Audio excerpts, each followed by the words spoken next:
La crise de la dette est-elle en train de ressurgir en Afrique? Parmi les pays concernés, il y a le Congo-Brazzaville, où une délégation du FMI est arrivée hier. Avant de soutenir la relance de l'économie, le fonds exige des réformes et la restructuration de la dette nationale. Lors de leur dernier passage à Brazza, les experts du FMI ont commencé à mettre le nez dans les comptes du pays pour connaître la réalité de la détresse financière assez édulcorée dans la comptabilité publique. Ils estiment que cette dette congolaise se monte à 9 milliards de dollars. Cela représente 110% du PIB du pays.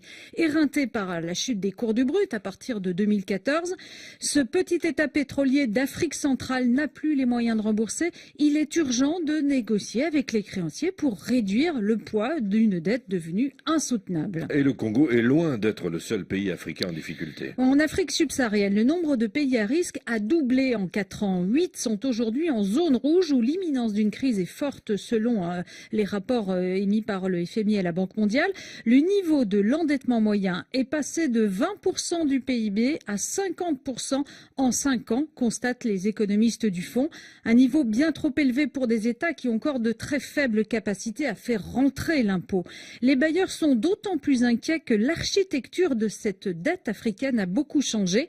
Elle est très émiettée, détenue par des États, des entreprises, des banques locales ou étrangères, ou encore des fonds alléchés par les rendements élevés que procurent les dettes africaines. Cet éclatement rend la restructuration très compliquée. Et le Congo réunit plusieurs caractéristiques qu'on retrouve dans d'autres États très endettés. Effectivement, d'abord en tant que producteur de pétrole, il fait partie des pays trop exposés aux matières premières. Il fait aussi partie des tricheurs, comme le Mozambique. Il a maquillé ses comptes, a révélé l'audit du FMI. Le Congo a aussi péché pour sa mauvaise gouvernance. Les États africains ont hélas souvent levé de la dette pour boucler leur budget plutôt que pour investir dans des projets créateurs de richesses.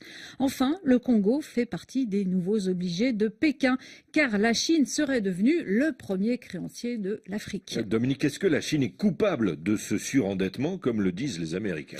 Cette accusation est facile et c'est vrai qu'elle est en partie justifiée. La Chine a évidemment prêté par intérêt pour assurer ses besoins en matières premières, mais si elle a volontiers assumé ce rôle de créancier, c'est aussi parce qu'elle est devenue un partenaire commercial de premier plan sur le continent.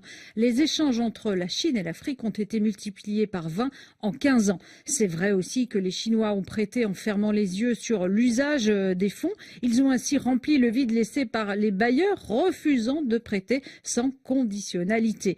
Aujourd'hui, les Chinois ont du mal à se faire rembourser. On le voit au Cameroun et ils deviennent prudents.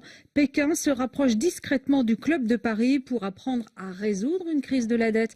Mais ce club gérant la dette souveraine n'a pas encore le mode d'emploi pour ces nouvelles dettes africaines. Alors pour réussir sa restructuration, le Congo se fait aider par la banque Lazare. Oui, cette assistance rassure les bailleurs et elle est bien utile pour faire plier des créanciers. La Banque française a commencé à discuter avec les négociants Glencore et Trafigura. Ils détiennent une créance totale de 1 milliard de dollars sur le Congo. Beaucoup d'autres acteurs sont en embuscade, attirés par les rendements futurs de ces dettes qu'ils sont prêts à racheter avec une grosse décote dans l'espoir de gagner de l'argent au moment de la restructuration. Des fonds à l'affût et des acteurs plus inattendus. D'après nos informations, la banque russe VTB, alliée au pétrolier Rosneft, serait prête à racheter la dette privée du Congo.